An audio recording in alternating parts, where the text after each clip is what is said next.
A ver, tal como lo hemos venido anunciando desde el día de ayer, está con nosotros Jorge Dabú, presidente de la Asociación Nacional de la Empresa Privada, y Gustavo Villatoro, asesor de seguridad de la misma gremial empresarial. Vamos a hablar sobre este anuncio que hizo, ¿no? Esta publicación que hizo en su momento la Asociación Nacional de la Empresa Privada. Me refiero a la publicación de las medidas que a juicio de la ANEP se deben de poner en marcha, o algunas de las medidas que según la ANEP se deben de poner en marcha precisamente para neutralizar la delincuencia, para comenzar a contener el tema de la delincuencia. Hace unos días también, tras las declaraciones que dio Jorge Dabú a los medios de comunicación, algunas declaraciones que dio el mismo presidente de la República, Salvador Sánchez Serén, dijo: pido paciencia a la ANEP para percibir los cambios. Cuando la Asociación Nacional de la Empresa Privada hizo alguna reflexión sobre el tema económico y además sobre el tema de la seguridad, ¿no? Así es que, bienvenido, Jorge, muchas gracias por estar con nosotros, un gusto tenerte nuevamente acá. Gracias, Romeo, como siempre, un gusto estar en tu programa. ¿Y la fórmula? El candidato a la vicepresidencia. No lo quisiste invitar tú, Luis Cardenal. Gustavo, bienvenido también, pero lo vamos a invitar algún día de eso también. Hay que invitarlo. Bienvenido, bueno, Jorge, disculpa gracias. la interrupción. No hay problema. La verdad que sí, efectivamente el presidente hizo ese comentario, y yo creo que este no es un tema de que nosotros tengamos paciencia. Nosotros estamos expresando lo que la sociedad en su conjunto siente.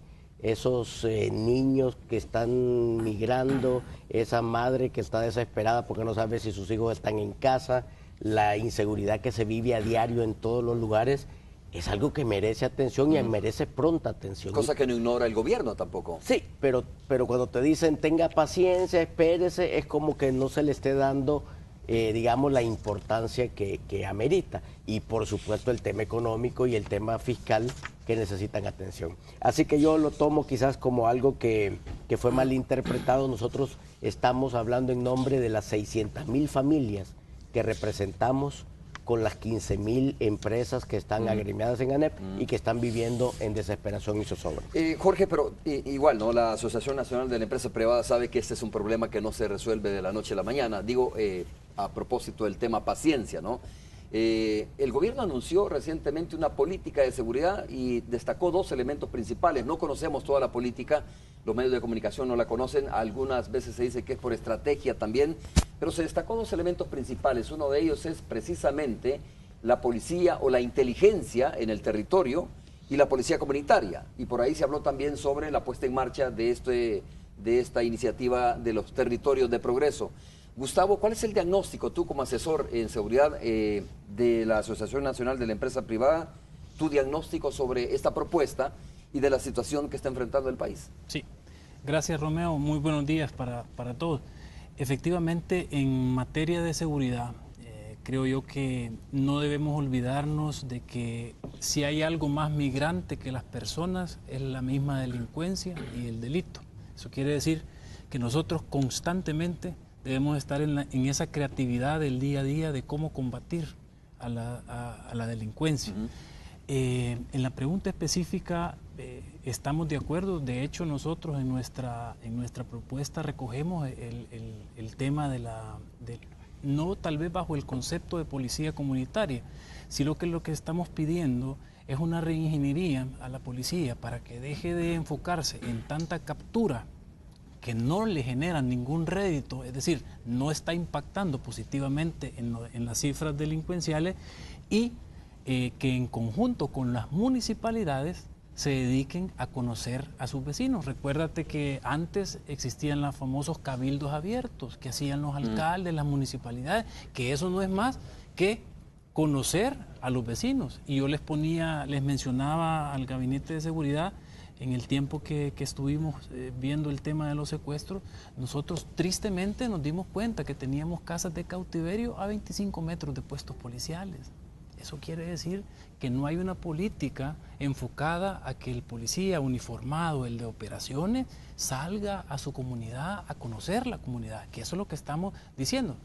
Y lo mismo manifiesta el gobierno a este momento. Lo único que nosotros, desde la parte técnica, sí recomendamos que sea en conjunto con las municipalidades. La policía comunitaria es esta, porque ¿no? son los gobiernos locales, correcto. Pero eso ha sido como, Gustavo, un poco como la dinámica que siempre se ha dicho que se ha puesto en marcha, que de repente la policía está en conjunto con el alcalde, con la iglesia, etcétera, ¿no? Tratando de vincularse para tratar de ver o hacer un diagnóstico, tener un diagnóstico sobre la situación. Por ahí es la propuesta de ustedes, más o menos. Sí, lo único que al aplicar esta reingeniería, es decir, no le estamos diciendo a la policía que no capture todas esas 48.000 capturas que realiza al año. Lo que le estamos diciendo es que esas 48.000 capturas tengan un proceso más expedito, menos costoso y burocrático para el Estado. Para que tengas una idea, cada captura que realiza la policía, el costo que nosotros hicimos en el 2001 andaba por los $800 cada captura. Y cada persona detenida hoy por hoy implica casi 10 personas del aparato estatal. O sea, más selectivo en las capturas. No, está más selectivo en las investigaciones, mejor. Claro. Investigaciones de calidad. Lo que estamos diciendo es que, y les demostramos con los mismos números de ellos, esto, quiero decirlo, Romeo, no tiene nada que ver con este gobierno, ni con el anterior, esto es un fenómeno que desgraciadamente hemos venido viviendo en materia de seguridad pública, no tiene nada que ver con los actuales funcionarios. Sin embargo, cuando tú ves las capturas que ellos realizan, el mayor volumen, que son... Sí, se puede mostrar, creo, a una cámara, a la cámara 1. Sí, en el año 2012, como tú puedes ver, imagínate, 7.353 capturas por el delito de resistencia. ¿Qué es eso? ¿En qué impacta? Resistencia al arresto. Pero eso es hacer número, es la política que han venido teniendo y eso es lo que estamos señalando técnicamente, porque nosotros sabemos que así se ha manejado. Han premiado a las unidades policiales por el número de capturas. ¿Pero qué sirve? Imagínate el segundo delito, 6.500 capturas por el delito de amenaza. ¿Qué es eso? Es chambre. Entonces, no estamos siendo efectivos. Lesiones, aquí hay que ver, son lesiones menos graves. Gustavo, pero el delito de amenaza está tipificado en el Código Procesal Penal. Pero, ¿no? También está tipificado como falta, Romeo. Y la falta, y la falta, a diferencia del delito, sí genera un ingreso para el Estado. Ok, a ver, Jorge, va por ahí entonces, presumo yo, que va por ahí entonces estas dos iniciativas lanzadas por Seguridad Pública. Uno, la policía de inteligencia, ¿no? Esto significa, y creo que casa muy bien con lo que dice Gustavo, si tú tienes una mejor investigación, una eficiencia en la inteligencia, ya no vas a hacer estas capturas masivas y vas a ir exactamente a las personas que de verdad están cometiendo un delito en la colonia, barrio, municipio, etcétera. Pero no solo eso, de las 48.000 capturas, resulta que las que son judicializadas, bueno, eso es menos 1.300. No, pero el tema es este. Tú tenés todo lo que hablaba Gustavo, resistencia, amenaza, lesiones, etcétera. Eso te hace el 90% de las capturas. Lo que se está proponiendo es, en lugar de que se siga el procedimiento actual, que le cuesta al Estado $800, que la policía lo remita a un juzgado de paz y con el procedimiento establecido en el tema de faltas, que puede ser monetario, le decís, vaya, mire, usted tiene tantos días salario de multa, o se queda y después va al juez o paga. Eso, en lugar de estarte generando un costo al Estado por alguien que de todos modos va a estar en la calle en 4 o 5 días, le genera un ingreso al Estado, le reduce la carga a la investigación, le reduce la carga a la policía, y entonces estos se pueden dedicar a pegarle a lo que hay que pegarles con crímenes que realmente deben terminar en la cárcel. Es un poco ser eficiente lo que hace. Te lo pongo, si vos tenés una línea de producción en donde una máquina te saca desperdicios y solo una te saca producción, hombre, mira cómo resolves este problema y te concentras en hacer bien las cosas que hay que hacer. Y esta es un poco la idea que quizás hacía falta concretar. No es solo el hecho de dejémoslas así, no, sino que sigamos un procedimiento más expedito que requiere una reforma, entiendo, una reforma para mejorar lo que está establecido en el Código Penal, pero esa es una idea que te va a liberar investigadores, te va a liberar presión, te va a reducir costos y te va a incrementar ingresos. O sea, tiene por todos lados tiene beneficios ese tipo de Esto lo han cosas. discutido ustedes, tú hablabas de reuniones, ¿no? Con el Gabinete de Seguridad de nuestro país. Sí. Esto lo han discutido, estas 20 medidas parece que son las que propuso la Más NEP. o menos, ¿Más son varias. Sí. Son, Gustavo, Sí, eso es lo que, la verdad que como es un estudio bastante técnico un estudio realizado por ustedes. por nosotros, A ver, correcto. ya me vas a hablar un poco sobre cómo lo hicieron este estudio, pero háblame de estas 20 medidas más o menos, cuáles son como prioritariamente, no sé si como las ubicaron ustedes del 1 al 20, en esa es la prioridad o esa es la prioridad que le están dando. ¿No? Hay una columna vertebral, ¿verdad? Como todo. Naturalmente empieza por una reingeniería en la parte operativa de la policía, que era un poco lo que hablábamos. Adicionalmente, requiere de una reingeniería en la parte de investigaciones, y te voy a comentar por qué. Son dos áreas grandes, los dos grandes brazos que tiene la policía se llama la parte operativa y la parte de investigaciones. Ya mencionamos las deficiencias de la parte operativa, hoy vamos al tema de las investigaciones. ¿Qué sucede aquí? Que hemos venido con una política de seguridad que hemos estado vendiendo de que para combatir ciertas actividades ilícitas necesitamos crear unidades especiales por el tipo de delito. Tú tienes la unidad de delitos de la vida, contra el patrimonio, de extorsiones, hurto y robo de vehículos, y así hemos venido conforme las coyunturas políticos sociales han venido. Nosotros hemos venido creando unidades policiales, creando unidades fiscales, reformando leyes, pero que no atienden a fenómenos de la ciencia penal, sino bien a coyunturas políticos sociales. ¿Cómo es posible que con esa herramienta, así como está de difuminado, diseminada la parte de investigación de la policía, se le pueda combatir a una estructura organizada, como pueden ser las pandillas, como puede ser el narcotráfico? Imagínate tú que aquí tuviéramos una clica en esta zona de Santa Elena. Si ellos roban, investiga la unidad de patrimonio. Si roban un vehículo, investiga la unidad de hurto y robo de vehículos. Si lo agarran con unos pochitos de droga, investiga la división antinarcótico. Si andan con menores o cometen unas lesiones en menores, investiga la unidad del menor y la mujer. Si matan, investiga la unidad de antihomicidio. Y entonces, ¿quién investiga a la clica como tal, como estructura delincuencial? Nadie. ¿Quién gana? O todos la están investigando. Pero ¿quién gana? ¿Quién gana? Gana la clica, toda la vida. Toda la vida. ¿Por qué gana la clica? Porque ¿quién los investiga? Realmente, ¿quién los llega a conocer? Las mejores prácticas. Yo pensé que era en esta un poco materia. al revés, ¿no? Es decir, tantas unidades para una sola clica. Yo digo, al final, más de una unidad le va a caer a la Sí, organización. pero le estamos Lo que cayendo yo y mal. entendía era que era una duplicidad de esfuerzos para una sola estructura, que al final puede que sea nada más desarticulada por la unidad de antirrobos, por ejemplo, ¿no? No, De vehículos. desgraciadamente la técnica dice todo lo contrario. Oye, Gustavo, ¿dónde está también, porque nos estamos enfocando y responsabilizando, que yo creo que ustedes tienen razón en ese sentido, porque tiene su grado de responsabilidad, la Policía Nacional Civil, pero ¿dónde está el tema de la Fiscalía y dónde está también el tema del sistema judicial como tal? Porque muchas veces la policía hace su esfuerzo, recuérdate que la potestad de la investigación no la tiene la policía, sino la Fiscalía, más bien que la policía, según nuestras leyes, es un ente auxiliar, ¿no? Sí. Y es la Fiscalía la que tiene el monopolio de la investigación. ¿Dónde está entonces la responsabilidad de la Fiscalía en esas medidas que ustedes han señalado y del mismo sistema judicial? Correcto.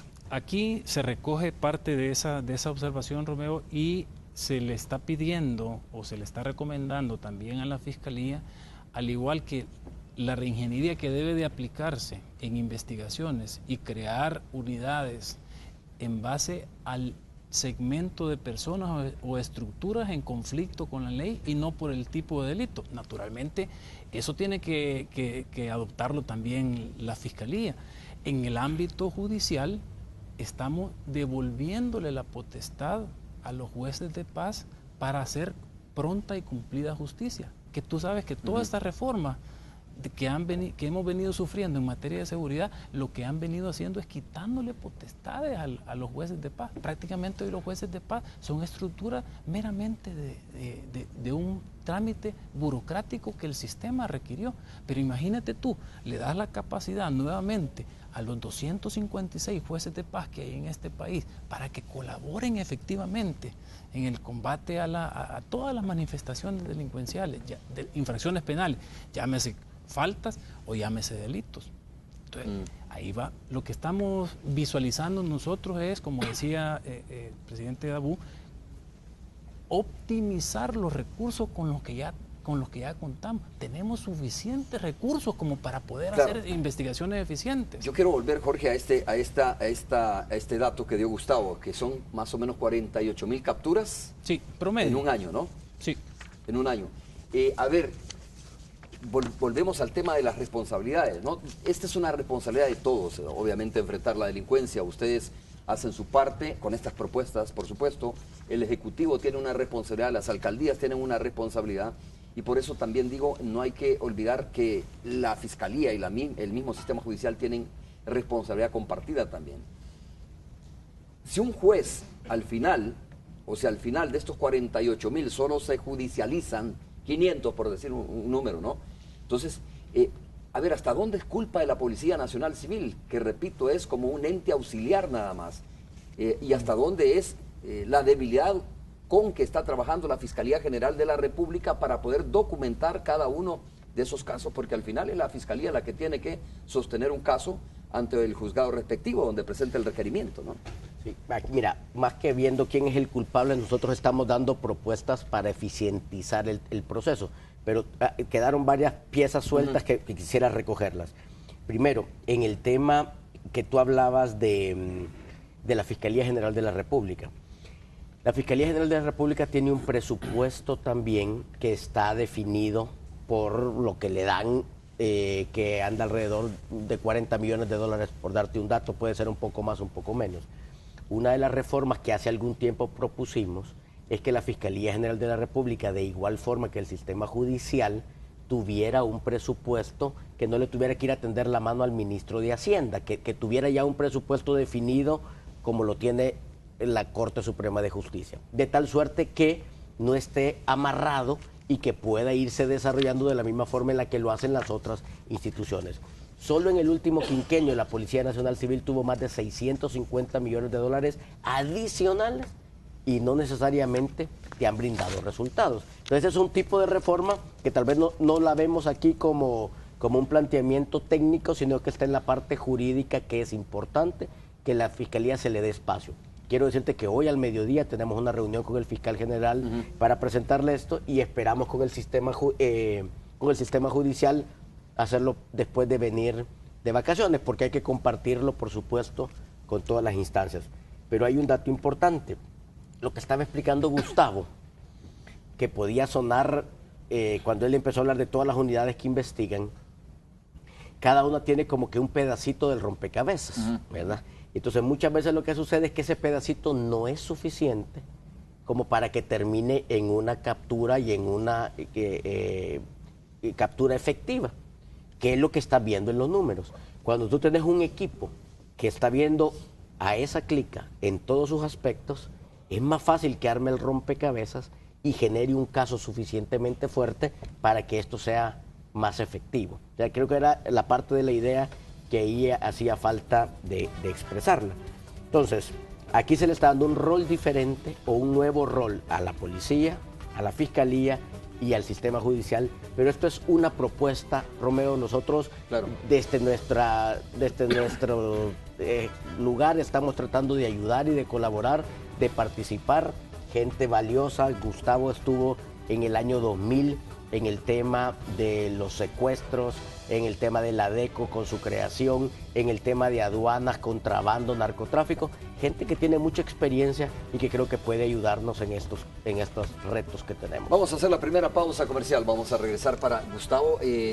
Yo tengo tiempo para que tú me leas, si no son muy largas, las 20 medidas, ¿no? Si son más o menos 20, o las principales propuestas de la Asociación Nacional de la Empresa Privada, porque creo que la gente, más allá de las generalidades, lo que quiere saber es puntualmente qué proponen ustedes en materia de seguridad. A esta hora nos enlazamos con la periodista Alejandra Canales, que nos informa sobre un nuevo hecho de violencia. Buenos días, Alejandra, te escuchamos. Adelante. Gracias, así es, Romeo. En efecto, una persona ha sido asesinada dentro del parqueo de un banco ubicado en el Boulevard de los Próceres. Al parecer, la información preliminar es que se trataría de un indigente, pero sí se confirma que él ha sido asesinado. Hay violencia, pues hay restos de sangre en la zona, se desconoce si fue lapidado o si se hizo uso de arma de fuego. Te puedo confirmar que a esa hora de la mañana, Romeo, prácticamente el carril segregado en el Boulevard de los Próceres a un costado derecho, si usted viene bajando del occidente del país, está cerrado por la policía. En este momento han bloqueado el paso vehicular y eso está generando tráfico complicado en el Boulevard Los Próceres. Tienen en pantalla el tráfico como está de complicado. También se complica todavía aún más porque las personas curiosas bajan la velocidad para intentar ver qué es lo que está pasando y eso aún agrava más la situación. Pero te confirmo, el tráfico complicado en el Boulevard de los Próceres debido al cierre del carril que está a un costado derecho si usted viene bajando del occidente del país. Esta es la información que tengo. En la emisión del mediodía, Romeo, ampliamos los detalles. Buenos días, Romeo. Buenos días, Alejandra. Hacemos, como dijimos, la pausa comercial. Regresamos en breve para continuar conversando con Gustavo Villatoro, asesor de seguridad de la Asociación Nacional de la Empresa Privada, y su presidente Jorge Dabú, que están con nosotros esta mañana. Volvemos.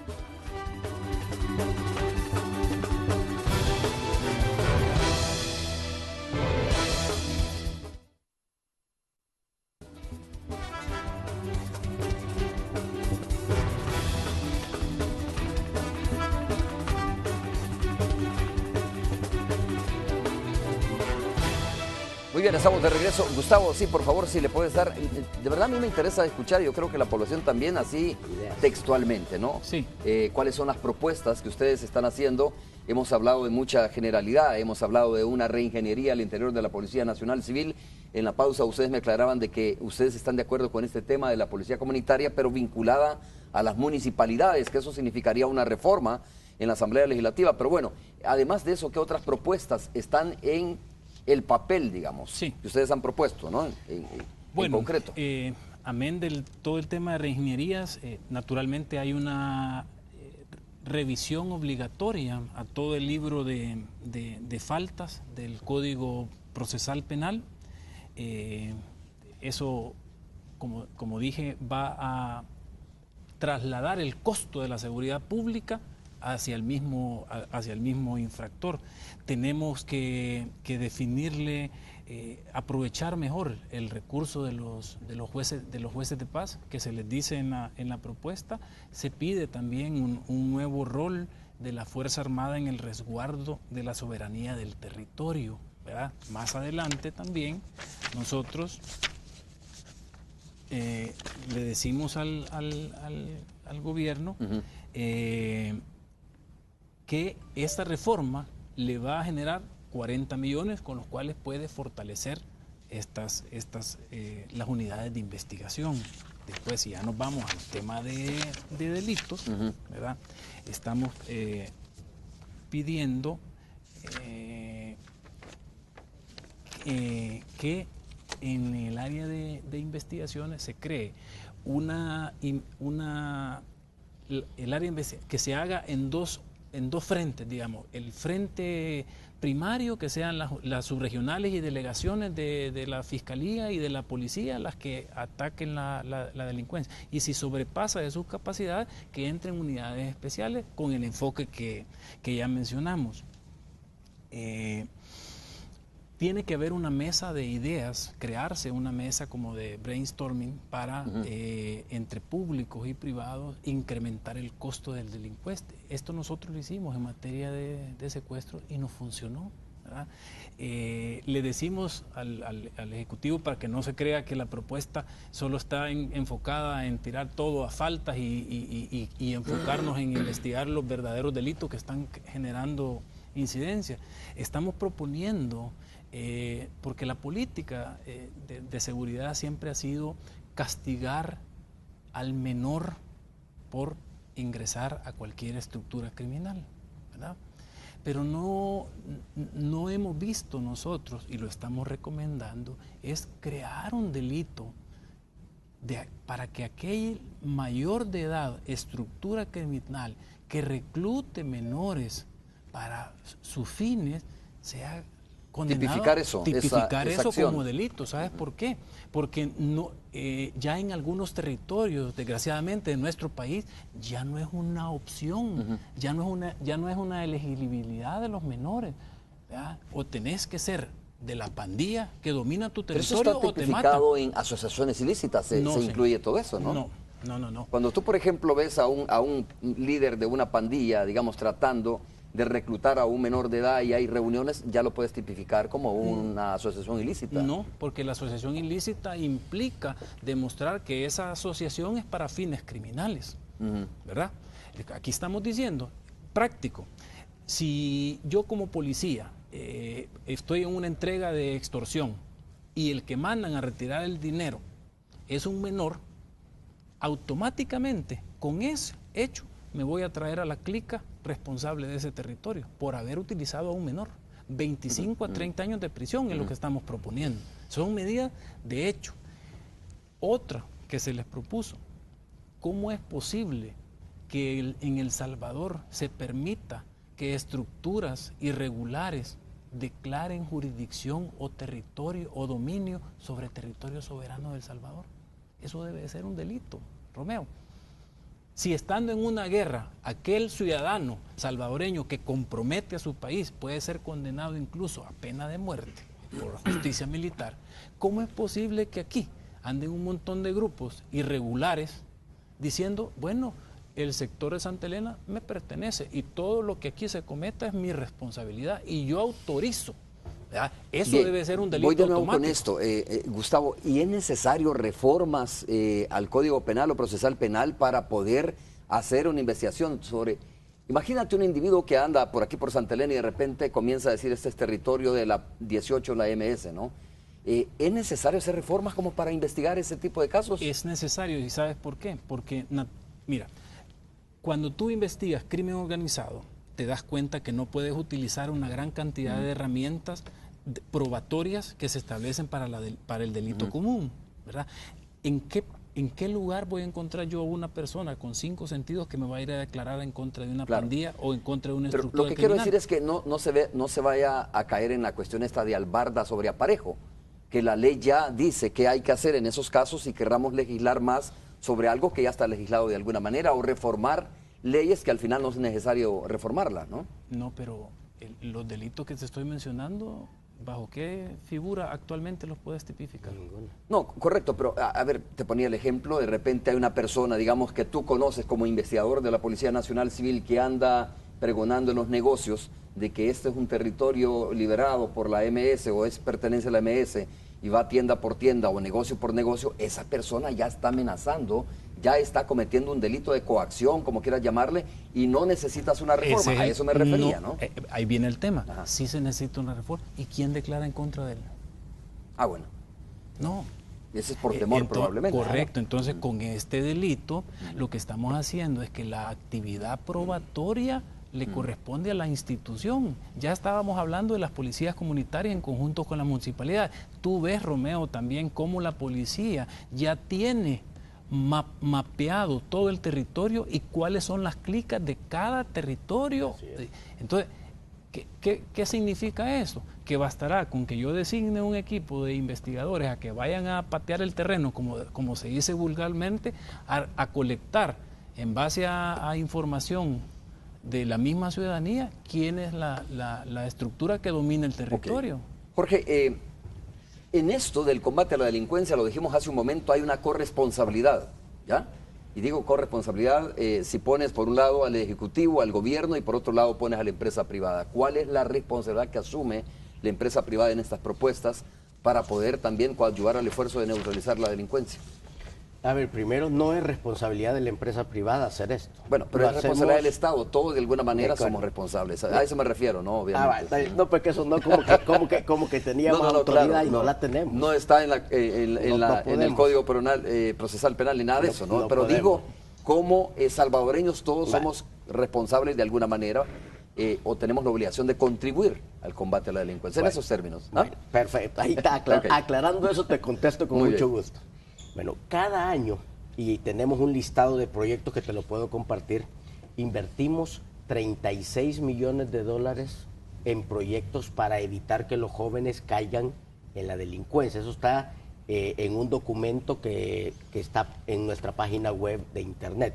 Además de eso, las empresas privadas invierten 600 millones de dólares al año en darle seguridad no solo a su camión y a su producto, a su gente, a la gente que se está desempeñando en venta, a la gente que está en el territorio desarrollándose. Y por supuesto, la primera responsabilidad que es pagar nuestros impuestos para que el Estado pueda cumplir con su rol. Y además, todavía como un postre, hacemos este tipo de esfuerzos. En el año 2010, yo no sé si tú te acuerdas, Romeo, y me invitaste, por cierto, para eso, nosotros sacamos un documento que se decía "Yo exijo vivir en paz". Era un documento que presentaba 52 propuestas en aquel entonces para el tema del combate, para el tema de la prevención y para el tema de la reinserción. Esos estudios, que también son inversiones importantes, ahora todas estas propuestas que están aquí, digamos que es un apoyo adicional que estamos dando, no porque nos lo pidan, sino porque creemos que el país necesita ese tipo de cosas. Y no solo se las estamos dando, sino que le estamos diciendo, mire, usted necesita abogados, técnicos, gente profesional. Está bien, aquí nosotros vemos cómo arreglamos para que ellos puedan apoyarle, puedan ayudarle, puedan asesorar si ustedes lo quieren así, lo podemos hacer. Acuérdate también, y lo manejó Gustavo, en la época de los secuestros. Los secuestros en el país, y él te podrá dar los datos mejor, pero si no me equivoco eran 112 agrupaciones que estaban relacionadas con secuestro y llegamos a cero, gracias al esfuerzo, al apoyo de gente como Gustavo y otra gente que la empresa privada ayudó, colaboró, los puso a la orden para hacer estos trabajos. ¿Qué te quiero decir? Siempre hemos estado en la parte económica, en la parte fiscal, en la parte política, en la parte judicial y ahora en la parte de seguridad, dando propuestas y dando ideas y dando apoyo. Lo importante es que el Estado en su conjunto quiera ser ayudado. Nosotros estamos en la mejor disposición y por eso estamos aquí ahora. Sí. A ver, Gustavo, ¿y tiene la disposición la Asociación Nacional de la Empresa Privada, por ejemplo, de hacer de alguna manera, un acuerdo, vínculo, como quieras llamarle, con la Policía Nacional Civil y el Ejército de Seguridad Privada que tiene contratada la empresa privada en el país? Porque eso sería interesante. A ver, hay otras medidas importantes, Jorge, que no sé, no terminamos de leer las medidas, las propuestas de ustedes, pero también legislar sobre el tema de las ventas de armas, por ejemplo. No sé si está contemplado eso.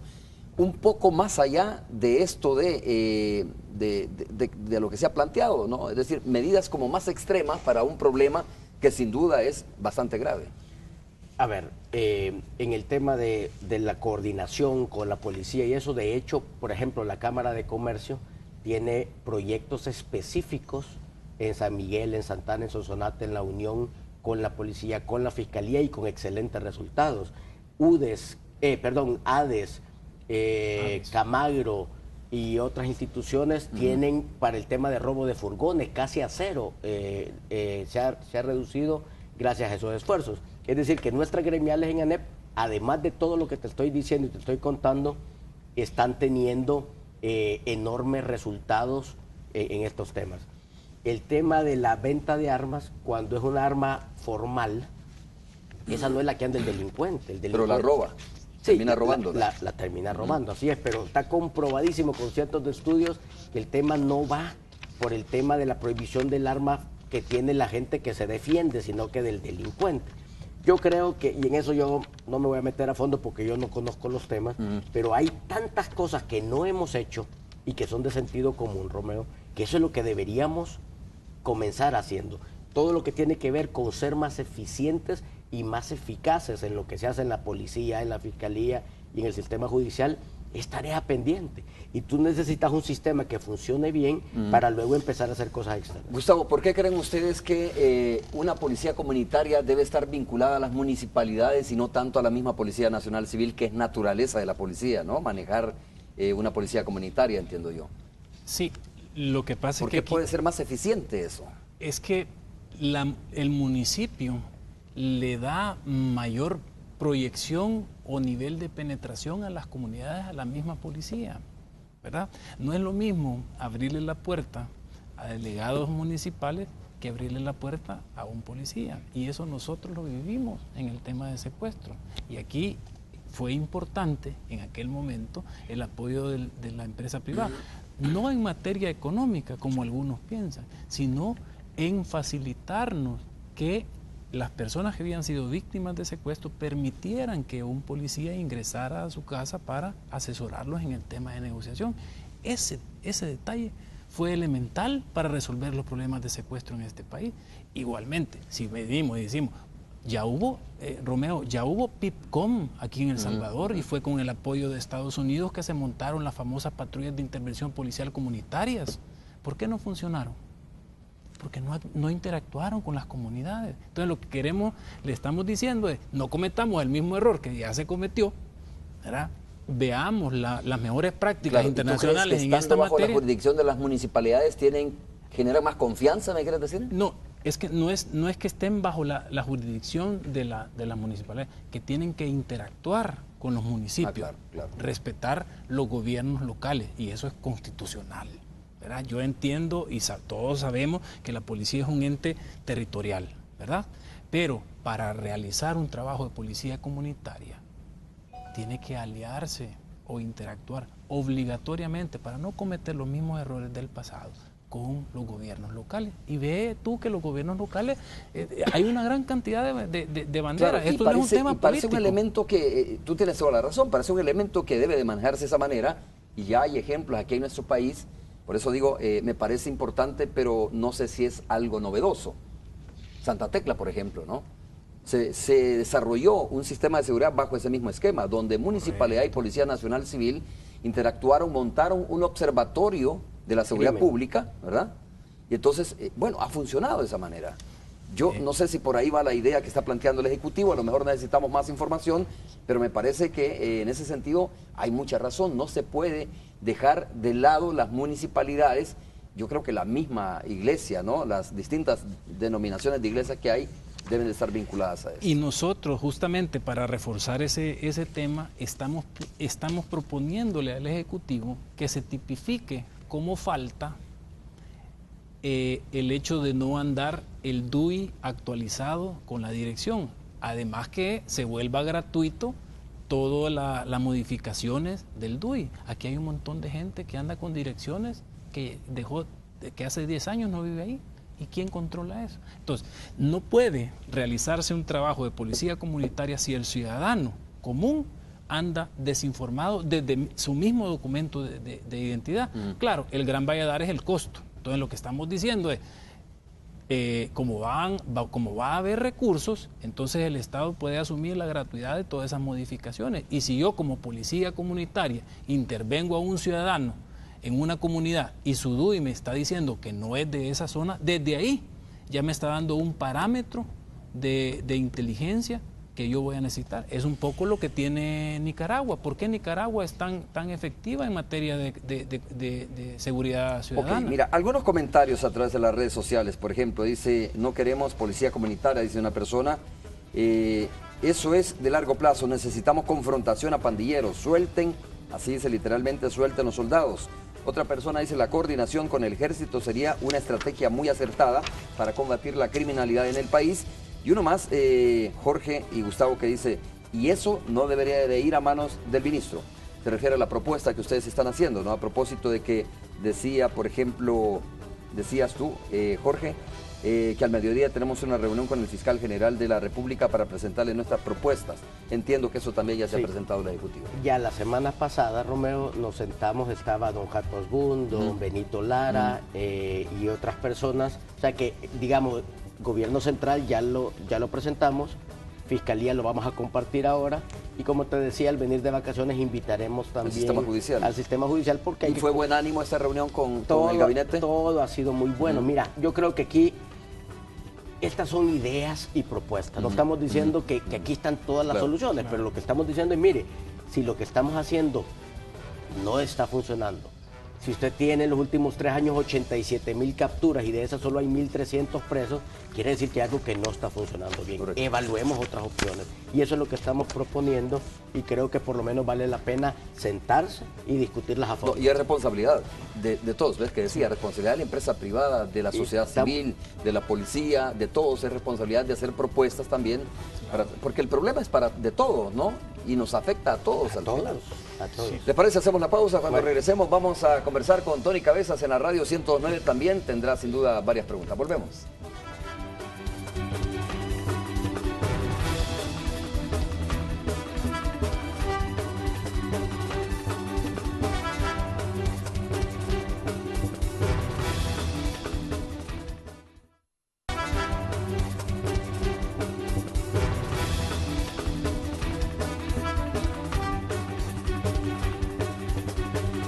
A ver, no quiero quitarle la oportunidad a nuestro amigo Tony Cabezas para que haga las preguntas pertinentes a nuestros invitados. Tony, un saludo, gusto de nuevo estar en contacto contigo.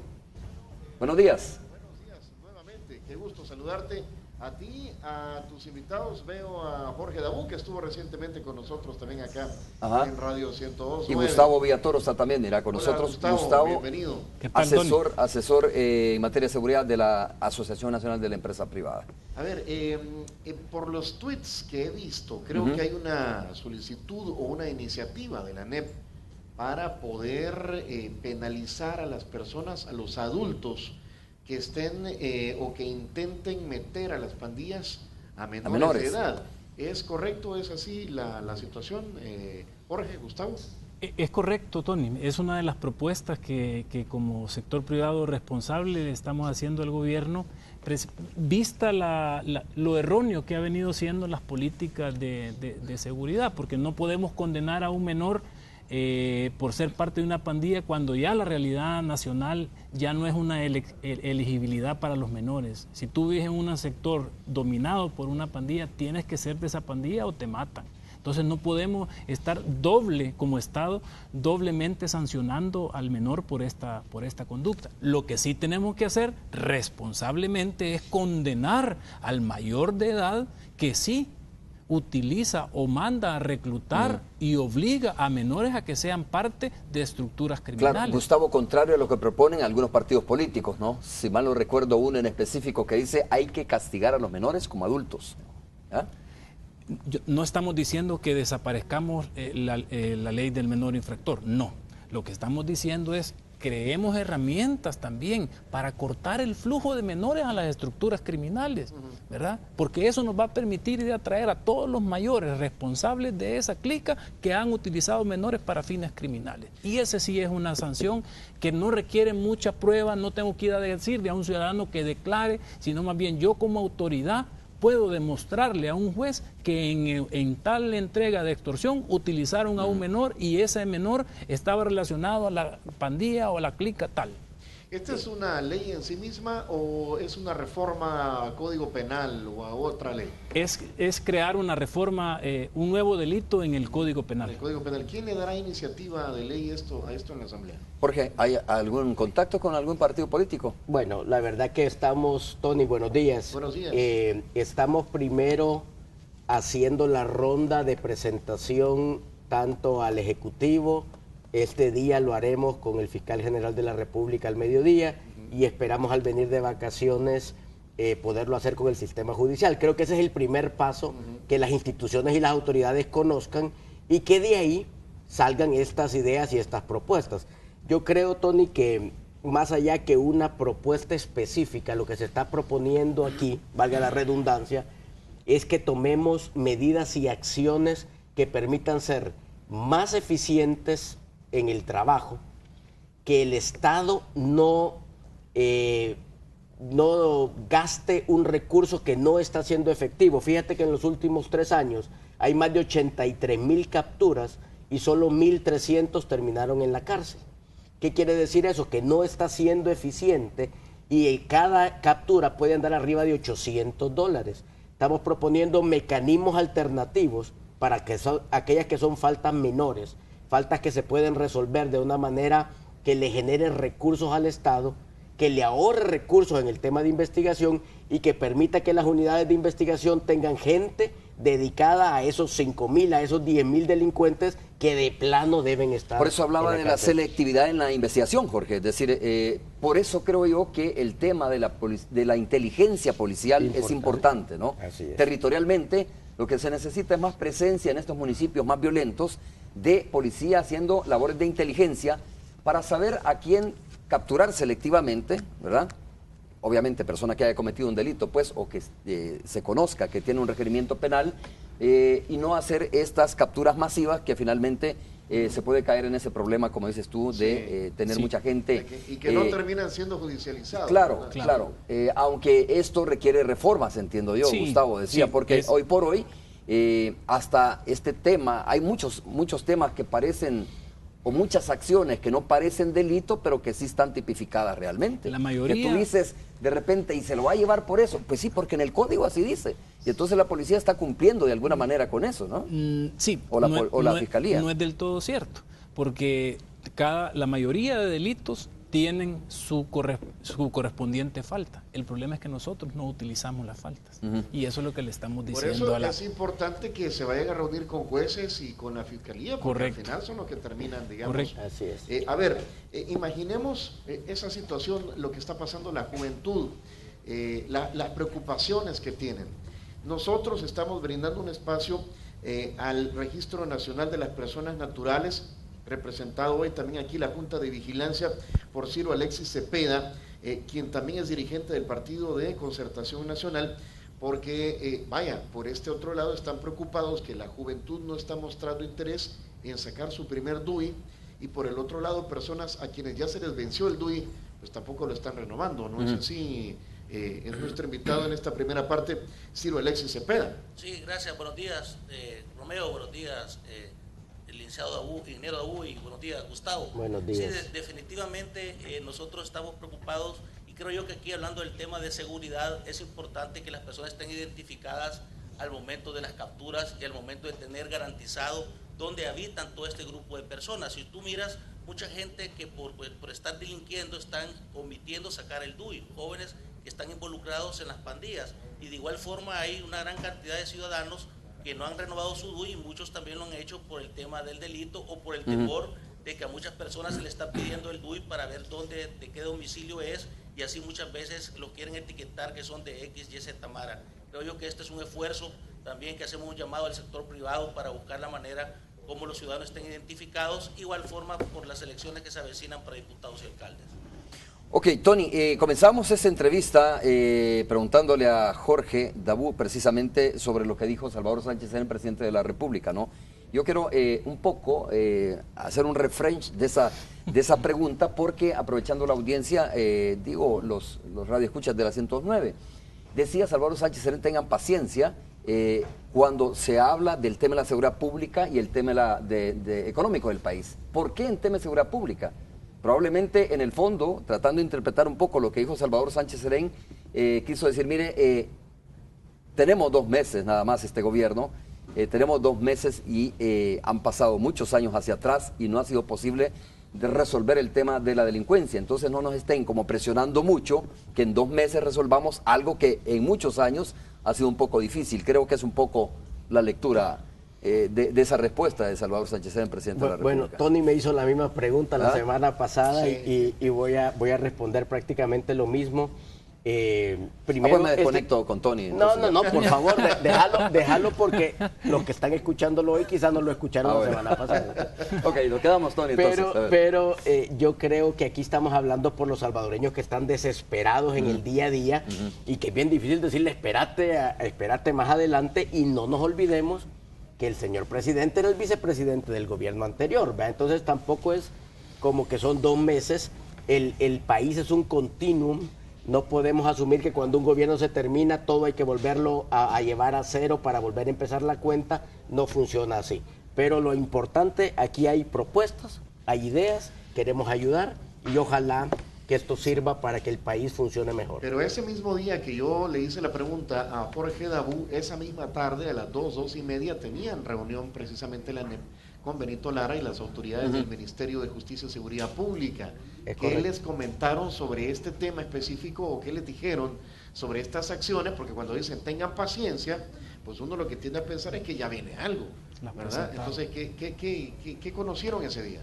Sí, efectivamente ese día en la tarde teníamos la reunión, se les hizo la presentación de todas estas ideas y estas propuestas, y lo que dijeron es que les interesaría que tuviéramos una mesa de trabajo para ir evaluando cada uno de estos temas. Acuérdate que en tantas propuestas que tienen que ver con temas legales hay que sentarse y escudriñarlas a fondo, y eso obviamente en una reunión no se puede hacer.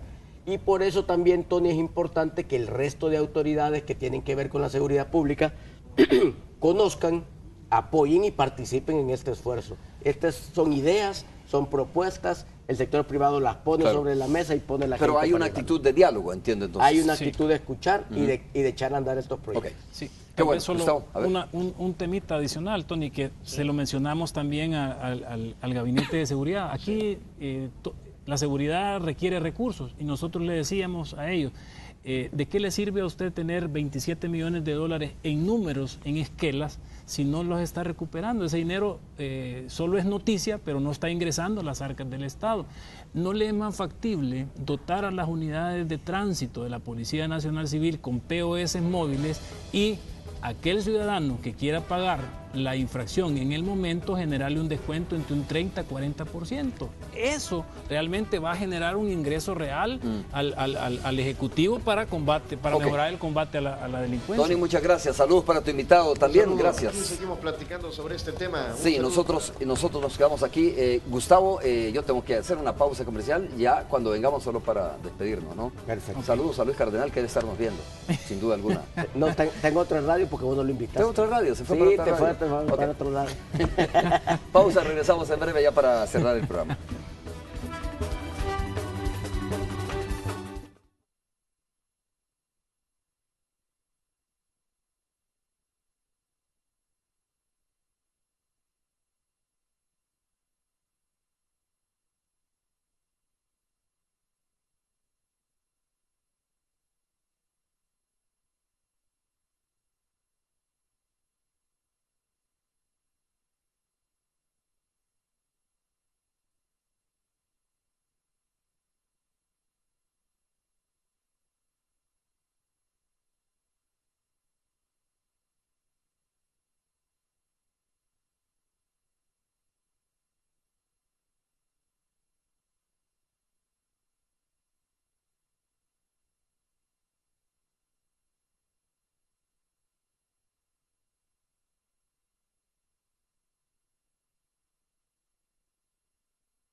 Muchas gracias por haber estado con nosotros. Antes de finalizar, Canal 12 desea expresar su más sentido pésame al ingeniero Manuel Flores y doña Concepción Flores de Resino, presidenta y vicepresidenta de la Corporación YSKL, por la muerte de su madre, la doctora Emilia Concepción Pineda, viuda de Flores.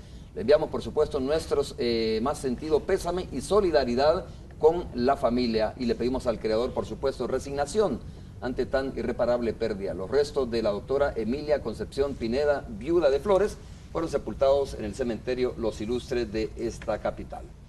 Con esto cerramos. Muchas gracias por habernos acompañado. Nos vemos el día de mañana a las 5:30 de la mañana. Es todo. Buenos días.